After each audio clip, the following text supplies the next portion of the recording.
I'm deeply insecure in some ways, which kind of shocks some people. I analyze, I criticize, I overthink myself constantly.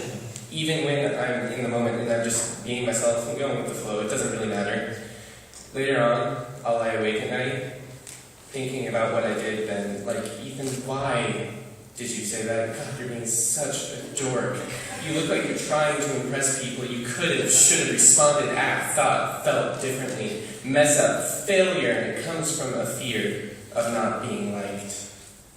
I need to be accepted. I need to be loved. And I need people to think I'm a good person. The con community takes that away from me. It sets me free. Can you imagine what that's like? Every action, every interaction charged with this sense that I'm safe, that I don't have to second guess myself, the feeling that no matter what I choose to do, there will be no judgment at all.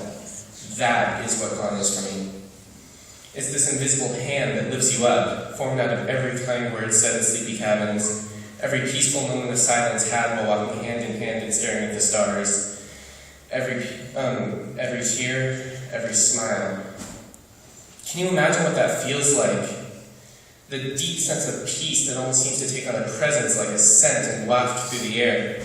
The feeling that if you squint hard enough, you can see the love and the respect and the kindness imbued into everything that is that weekend. It's almost no wonder you cry when you leave. There is commonly a sense of deep sadness upon returning to the real world, a sense that you've left one of the safest, most beautiful environments on the planet, and now you have to return to reality where people are cruel and harsh and biting and look on you with a critical, judgmental eye. We have a term for this feeling in the youth community. We call it con withdrawal. The instinct is to assume that your time away was beautiful, but it can never exist elsewhere, so you return back to your old ways, throwing up shields and never being as open as you were that one weekend. But this is untrue. The truth is you learn things at con and it changes you.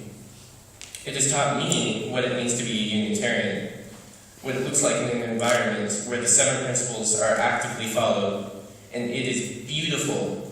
It has taught me that everybody has a story to be told, and I know it may not seem like it when you look at how many people walk around so obviously guarded, but almost everybody will tell you that story willingly if you approach them with an open mind and a caring heart. I've tried to take these lessons with me back to my everyday life. I'm working on making a habit out of the very popular Robbie rule. We always leave an empty seat when we sit down at lunch, me and my friends. But it's also changed how I meet new people.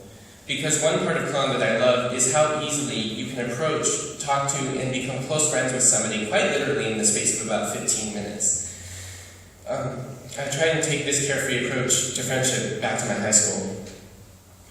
One of my best friends now was, when I met her, that quiet little girl who didn't really talk to anybody and just sat at her table at lunch alone. She was guarded, she was untrusting, and still is with others to some degree. It was kind of sad. You could tell she'd been hurt by people. I approached her, and I talked to her, and she treated me cautiously at first, and no wonder. But I made it clear that no matter what she said or did, I would care about her and respect her just the same, and gradually, over time, she began to open up. It's still an ongoing process, but it's clear that this little bit of con that I brought home is helping to heal her, even if she doesn't realize where it came from.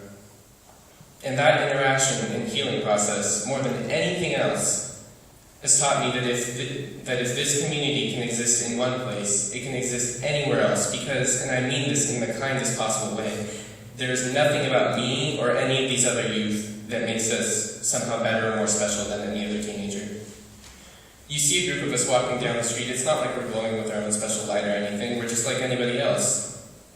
But we create a community like con and become special because we choose to be leaders and because we choose to live our lives this way. That's all it takes to create a community like con in this congregation. A few leaders to set an example. I think we're close, but we can do more.